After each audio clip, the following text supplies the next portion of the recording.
What up, everybody, and welcome back. Crack kills. Past Thanksgiving, into the home stretch. 4 weeks to go of the regular season. It's week 12. Let's take a look at the 5 things to watch for as we head into another great week of Crack Kills football. Quick hit number 1. Rivalry's return. The 4-game backstretch is back. Rivalry's return this week. All teams a chance to get revenge or to really bury the knife in that rival team. The Jeans and Flies have to be licking their chops. Both went 4-0 in the first 4-game stretch. Quan, 3-1, only lost to Superfly. These 4 games will go a long way towards deciding the pennant, the playoffs, and really the seeding and who has a chance and who doesn't. Teams start to hunker down, find their real lineups, and no bye weeks today, 2 bye weeks left, finding that real team that's going to be making a push for the playoffs. We'll see who comes out of the second round of rivalry games intact and who falls down on their face. Quick hit number 2.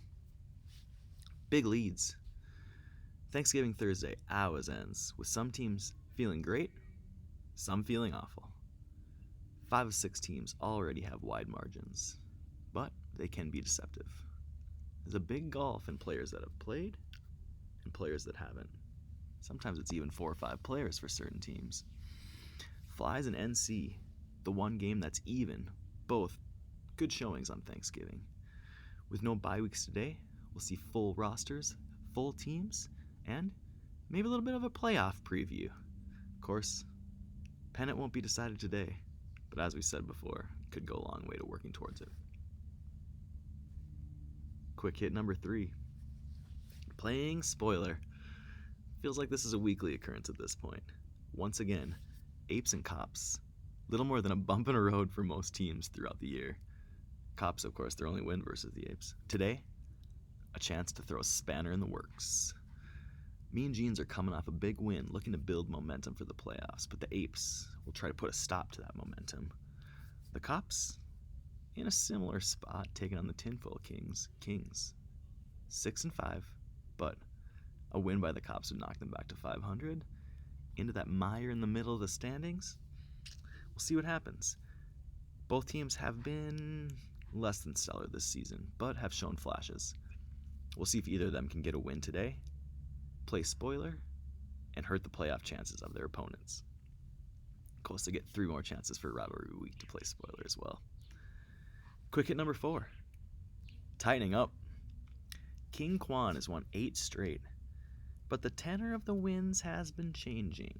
Quan blowout wins throughout the beginning of the season, but 2 of their last 3 games have been close. Only scored 90 points last week, even with all their superstars. The only big win in the last 3 weeks was the big win over No Comment, who is shorthanded. Quan also lost Von Miller for an indeterminate amount of time on Thanksgiving.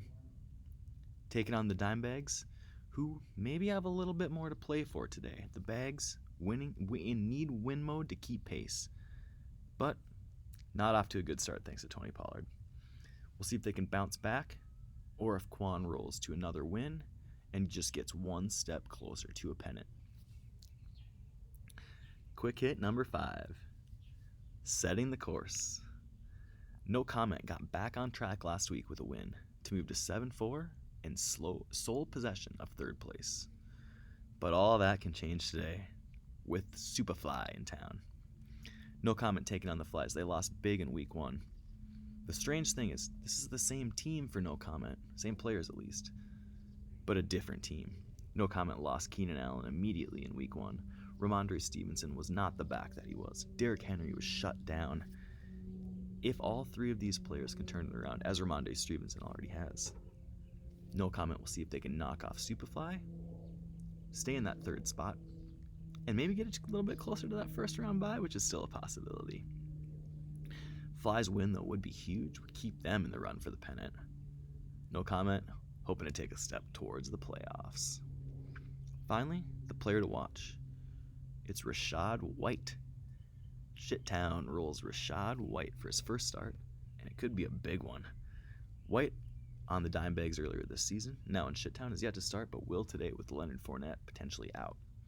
White will be getting the lion's share of the touches and will be part of a three-headed backfield for Town.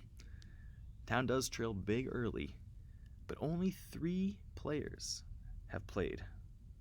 Unfinished Business has played a little bit more than that. Again, that deceptive lineup. A Town win today could be huge to get them back in the playoff picture and make that surge, and could end the season for Unfinished Business. We'll be watching that one as well. That's it for Crack Kills Quick Hits for Week 12. Good luck to everyone this week, except Superfly.